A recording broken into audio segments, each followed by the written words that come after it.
Ayo naik! Aku udah nyiapin tur keliling planet dekat bumi. Mari kita mulai dari Merkurius, planet terkecil di tata surya. Pada siang hari, suhu di permukaan planet ini bisa mencapai 430 derajat Celcius. Dan pada malam hari, suhunya bisa turun hingga minus 180 derajat Celcius. Suhu di sini sangat ekstrim karena planet ini tidak punya atmosfer. Sebagai gantinya, Merkurius punya eksosfer tipis. Itulah salah satu alasan kenapa Merkurius tidak bisa dihuni. Suhu dan radiasi matahari terlalu ekstrim bagi organisme apapun untuk bertahan hidup di sana. Sekarang, mari bayangkan cara untuk hidup di Merkurius.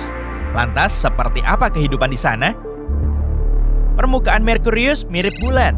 Seiring waktu, meteorit meninggalkan banyak bekas di sana. Tak seperti permukaan bulan, Merkurius berwarna coklat keabu-abuan. Sekarang, lihat ke atas. Ukuran matahari di Merkurius 3 kali lipat di bumi. Dan sinar matahari hampir 7 kali lebih terang. Kacamata hitam seperti apa yang bakal kita pakai kalau tinggal di sana ya? Bisakah kehidupan muncul di planet ini di masa depan? Kemungkinannya sangat kecil. Nah, bagaimana kalau kita mendarat di Venus? Kamu mungkin mengira planet terpanas di tata surya kita adalah Merkurius karena letaknya paling dekat dengan matahari.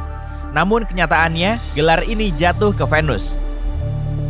Apa yang membuat Venus sepanas ini? Alasan terbesarnya adalah atmosfernya. Hampir seluruh atmosfernya terdiri dari karbon dioksida. Atmosfernya sangat tebal sehingga menyebabkan planet ini memanas tanpa henti. Pada dasarnya, gas atmosfer mencegah radiasi termal meninggalkan Venus. Jadi, planet ini tak bisa mendingin. Air di permukaannya pun terus berubah menjadi uap. Jika permukaan Venus adalah makanan, maka atmosfernya ibarat microwave.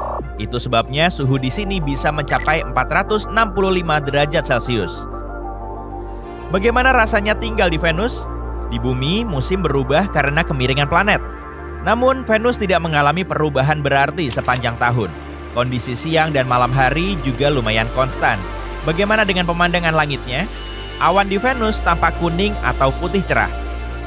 Mereka sebagian besar terbuat dari asam sulfat beracun. Tapi kemudian, kenapa Venus tampak oranye kemerahan saat kamu melihatnya dari bumi? Bicara soal warna planet yang sebenarnya bisa menjadi urusan rumit. Rona benda luar angkasa ini mungkin berbeda saat kamu melihatnya dari planet lain. Jika kita melakukan perjalanan jauh ke Venus, permukaan coklat kemerahan akan menyambut kita. Molekul karbon dioksida dan asam sulfat menghalangi sinar matahari di permukaan Venus. Oleh karena itu, planet ini berwarna jingga kemerahan. Oh iya, apa kamu tahu Venus sering disebut kembaran bumi? Kedua planet ini punya ukuran yang hampir sama. Keduanya punya permukaan yang relatif muda dan atmosfer tebal berawan. Selain itu, orbit Venus juga paling dekat dengan bumi. Itu mungkin menimbulkan pertanyaan tentang kemungkinan kehidupan di Venus. Tapi tidak, Venus tak layak huni. Tujuan berikutnya adalah Mars. Tak seperti Venus, Mars punya musim karena kemiringan planet ini pada porosnya. Mars juga punya efek musiman sekunder yang disebabkan orbitnya yang sangat elips. Belahan Mars Selatan punya musim dingin yang lebih dingin dan musim panas yang lebih panas dibanding belahan Mars Utara. Suhu rata-rata di Mars adalah minus 60 derajat Celcius. Tapi suhu bisa berbeda dari kutub hingga khatulistiwa. Mereka bervariasi secara dramatis dalam 1 minggu. Tetap saja, tak terlalu buruk jika dibandingkan dengan 2 planet sebelumnya kan? Apa Mars layak huni? Hal pertama yang harus dikhawatirkan organisme hidup di sini adalah radiasi ruang angkasa. Bumi punya medan magnet dan atmosfer tebal untuk melindungi permukaan dari radiasi. Mars tak punya keduanya. Gravitasi planet ini sepertiga bumi. Gravitasi lebih lemah dan atmosfer lebih tipis mempersulit makhluk hidup untuk bertahan hidup di planet merah. Pada tahun 2013, NASA melaporkan danau air tawar purba yang bisa menjadi lingkungan ramah bagi kehidupan mikroba. Ini menjadi bukti bahwa air cair pernah mengalir di Mars. Konfirmasi ini menunjukkan Mars mungkin punya lingkungan yang diperlukan untuk mendukung kehidupan. Tapi, apa yang terjadi dengan air di Mars? Penjelasan paling populer adalah atmosfer planet ini menjadi terlalu tipis dan dingin untuk menampung air cair di permukaan Mars. Hilangnya air Mars mungkin juga terkait dengan hilangnya medan magnet awal. Atau alasannya mungkin adalah ukuran planet merah ini. Mars mungkin terlalu kecil untuk menampung air. Jadi saat ini Mars tak layak huni. Tapi kamu tahu para ilmuwan terus mengirim misi ke Mars? Mungkin mereka akan menemukan beberapa informasi baru. Kita lihat saja nanti ya. Sekarang Jupiter. Apa kamu pernah bertanya-tanya bagaimana rasanya hidup di planet terbesar di tata surya? Lingkungan Jupiter adalah tempat yang sangat tidak mungkin menopang kehidupan. Suhu dan komposisinya terlalu ekstrem untuk organisme apapun. Jupiter punya lapisan gas, sebagian besar hidrogen dan helium. Gas-gas ini memenuhi seluruh planet. Secara harfiah, tak ada permukaan padat di planet ini. Gas ini turun sampai ke intinya. Di bawah permukaan, gas ini menjadi cair dan berubah menjadi plasma karena tekanan atmosfer di sana jauh lebih kuat daripada di tempat manapun di bumi. Agar kamu bisa membayangkan, organisme di Jupiter harus menahan tekanan atmosfer 1000 kali lipat lebih kuat daripada di bumi. Bisakah makhluk hidup bertahan dalam kondisi seperti itu? Agak mustahil. Jupiter benar-benar tidak bisa dihuni. Tapi kamu pernah dengar bulannya, Europa, mungkin merupakan zona layak huni. Pindah lagi yuk, Saturnus. Ini planet terbesar kedua di tata surya. Seperti Jupiter, Saturnus adalah bola gas raksasa yang terutama terdiri dari hidrogen dan helium. Bagaimana suhu di Saturnus? Dingin banget. Selain itu, ada angin yang sangat kuat di sana. Angin di atmosfer atas Saturnus mencapai kecepatan 490 meter per detik. Mari kita bandingkan dengan badai di bumi untuk mendapatkan pemahaman lebih baik.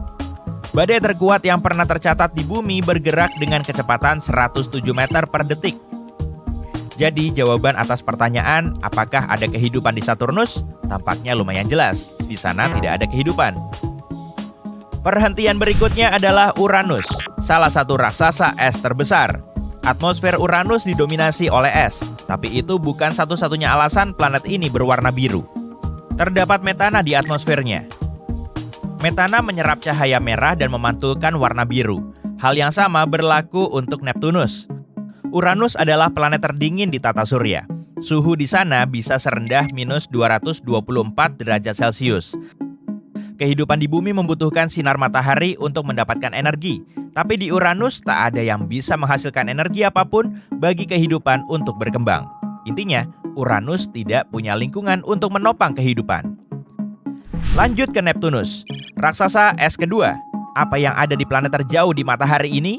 Jelas, di sana sangat dingin. Tak ada sumber energi yang bisa dimanfaatkan oleh kehidupan bakteri. Begitu juga dengan sumber air cair.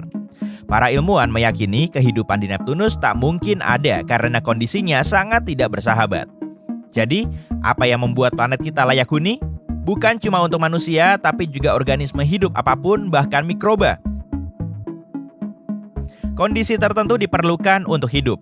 Semua makhluk hidup butuh makanan, air, dan suhu yang tepat untuk berkembang. Atmosfer adalah elemen vital. Manusia, misalnya, membutuhkan oksigen untuk bernapas dan hanya bisa bertahan hidup di suhu yang tidak terlalu panas atau tak terlalu dingin. Selain itu, ada gravitasi. Semua planet lain yang aku sebutkan tak punya kondisi yang sama persis dengan bumi. Kehidupan di sana mungkin akan berbeda dari apa yang ada di bumi. Semua makhluk hidup di bumi beradaptasi dengan atmosfer kita, dan bentuk kehidupan di tempat lain harus mampu bertahan dalam kondisi planetnya.